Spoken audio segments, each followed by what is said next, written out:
The original The Darkness was based on the comic book of the same name, and it was pretty fun. The sequel is brought to us by a different developer, and it has a different look. It's time to step out of the light and into the darkness.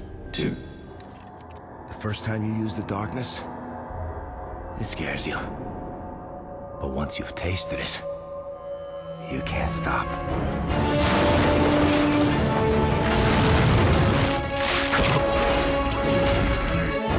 How is that?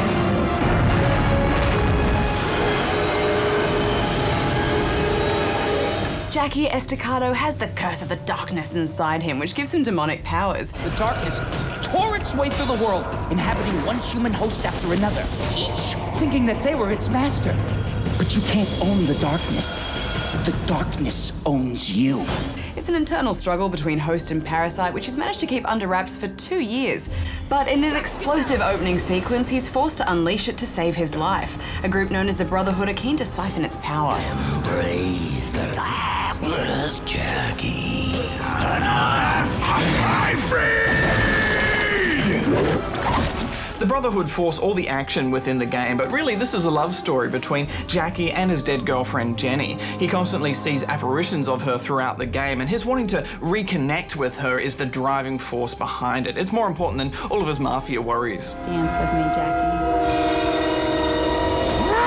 I thought some of those flashback moments were done with real class, Hex. You know, you really feel that they worked hard to build that connection, and I think they pulled it off. Yeah, there's moments where you're just holding her and you can just sense his longing. You hardly ever leave Jackie's first-person perspective, and scenes like these have impact because of their pacing with the action and the time taken to let you play them out. Jackie, we're together now. That's all that matters. And the music really helps that too. The downside is all of this walking and talking to people and wandering about, it's so much waffle that it becomes a bit frustrating, almost heading into Splinter Cell double agent territory, but not quite. Although I did enjoy all the mafia talk and stereotypes. Hey there. Hey! Hey, yo, Paul, you got you them tickets to the game. My treat. Oh! Oh, Mr. Galvani. Oh, Billy, how you doing? I'm walking here. Darkness here! Hey, wait! We could be gangster. Yeah, totally. I really enjoyed talking to Chief Grumbles, though. Hey, Chief, how's the wife and kids? He had so much to say. Oh, yeah. I don't believe they intended these to be filler or padding, but they didn't cut the fat, so I wasn't really engaged with what was going on, and there tended to be a lot of repetition. It's all the darkness this, the darkness that, the darkness over here, and about halfway through, which is about 3 hours into the campaign, I felt like, no, I can't be bothered anymore, and I just wanted to skip everything. I got fed up. Stop talking and show me what you can do. Yeah, it is refreshing to have a shooter that's not just a war game, though. Plus, you have awesome demon arms. Yeah. Jackie uses his demonic extremities to slash at nearby opponents, and uses his arms to grab and throw objects at enemies, which often ends up in a nasty impale or a sideways slice.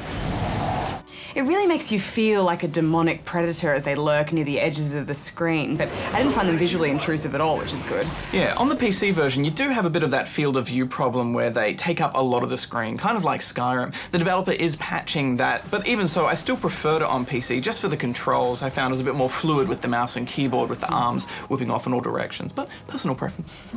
You can also pull off some brutal finishes in this game. A warning now to look away if you're not partial to bodies being torn in half.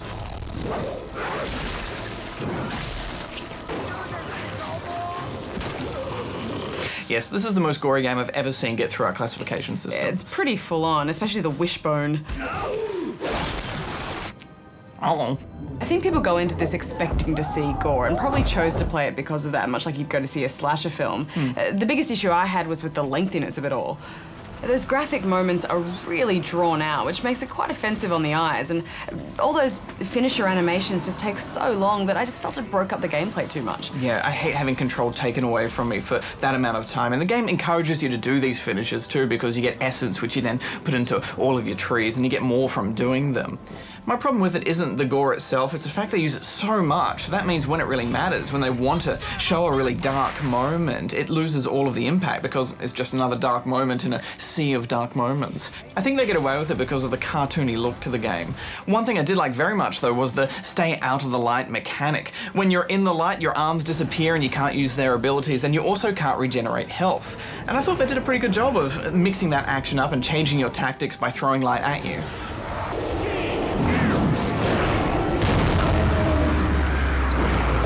When you get into the safety of the darkness, you feel a genuine sense of relief. And that's because in the light, the audio and visual effects, they're not painful, but they're frustrating and stressful. And I thought that worked quite well.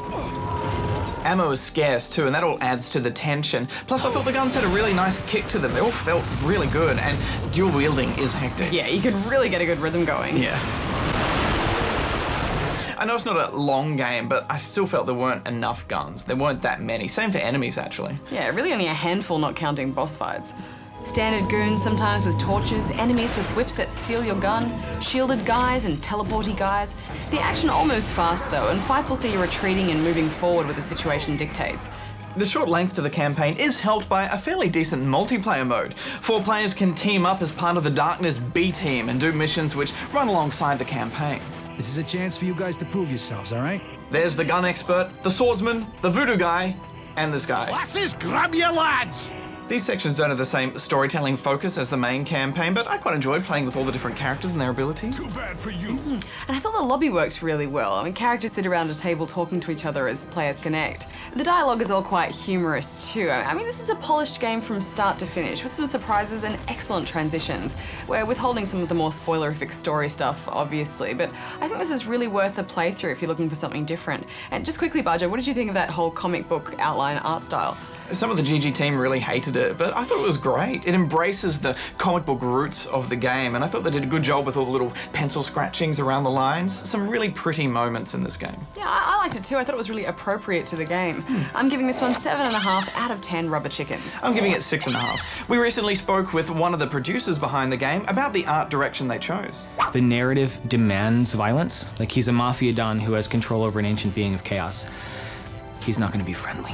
So then we started to play with an art style that would work well with the narrative that we wanted to tell. And having all the Top Cow comics around was perfect, because we're looking at them, we're like, I want it to look like this. This is amazing. And you can see that full interview on the website.